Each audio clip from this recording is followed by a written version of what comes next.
Thanks for tuning in, guys. It's the Pest and Lawn Ginja, and today is my unboxing and short review of the Segway autonomous robot mower. Hey, we've all been there. We've all woken up Saturday morning and thinking to ourselves, man, there's got to be a better way.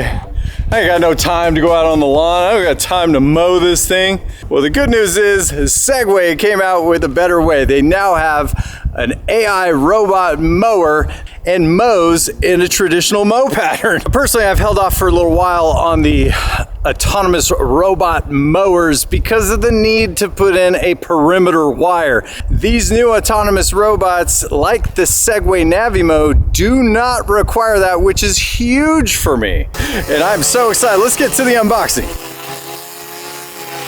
Got her.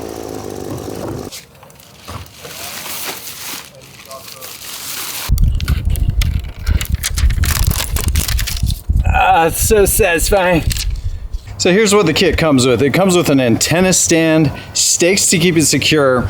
We ended up having additional blades. We have our stand that actually houses the lawnmower, and then we have the Segway that's guided by its EFLS GPS system. And this thing is cool. It's got nice rubber wheels. It feels very commercial. These wheels were built for traction, and it is one little innovative looking dude. So installation's a breeze. These wires only go one way. So I've got 1, 2, 3, 4, 5, 6 pins here, 6 pins here, 2 pins here, right? So I match up my 6 pin with my 6 pin, and it's literally this fast. So if you don't feel like you're technologically inclined, this is pretty dummy proof. I'm actually pretty happy with this setup and installation. It's that easy. And then here you'll notice we have 2 pins, and that's it. These mowers weren't designed to take a ton off of the top of the grass, so it was no surprise that the software initially asked me to set the appropriate height of cut on my own lawn. So I took my perennial rye down from about 2.5 inches down to 1.25 inches to make sure that I can mow down at about 30 millimeters or the equivalent of 1.2 inches. After I nailed the prep work, it's time to map out the lawn. Now, one of the most important things to do is to keep a 15 centimeter gap, or the equivalent of about 7 inches, around the perimeter of the border of the grass.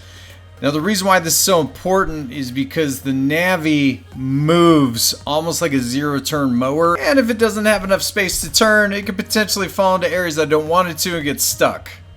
After I completed the boundary setup, I flew through the settings. I started off with the schedule. I want to mow daily.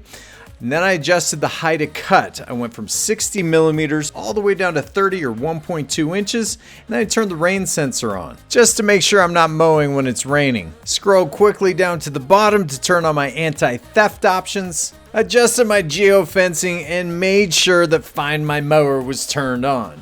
Safety is a big concern for me because I have both animals and children in the yard, and Segway has a blade halt sensor. Simply put, if the device is touched, the blades on the mower stop spinning. Now that we got the settings all worked out, there's nothing left but to slay that lawn and start the mow.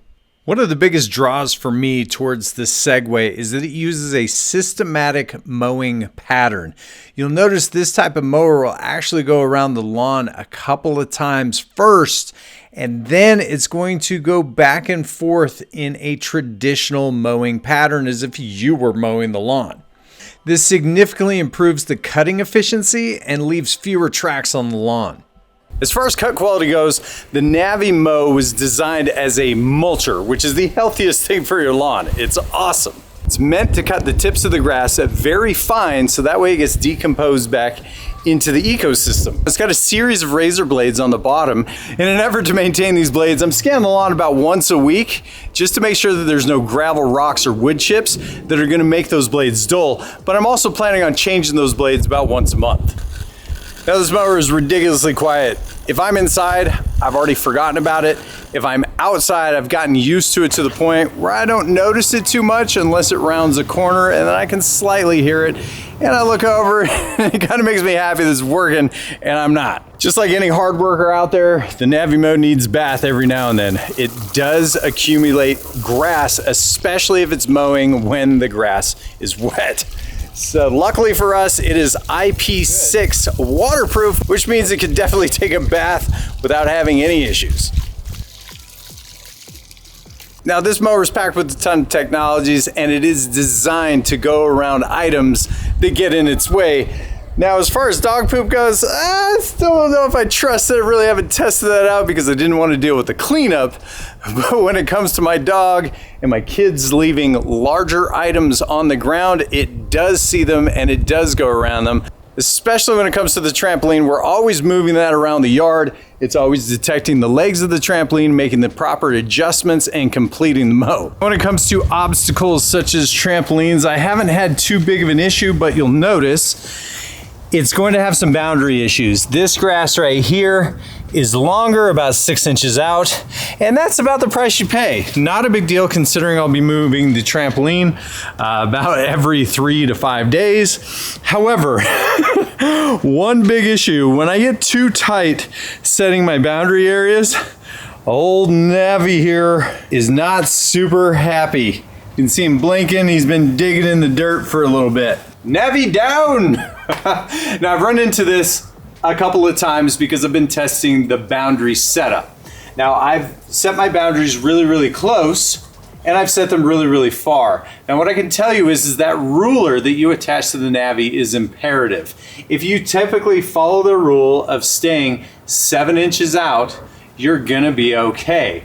When you set it too close, what happens is this machine will actually turn almost like a zero-turn mower and it will catch lips. So I've got a couple of choices. If it's not too bad, I can just raise the height of dirt in this area, flush to my concrete border, and I'm really not gonna have too many issues after that.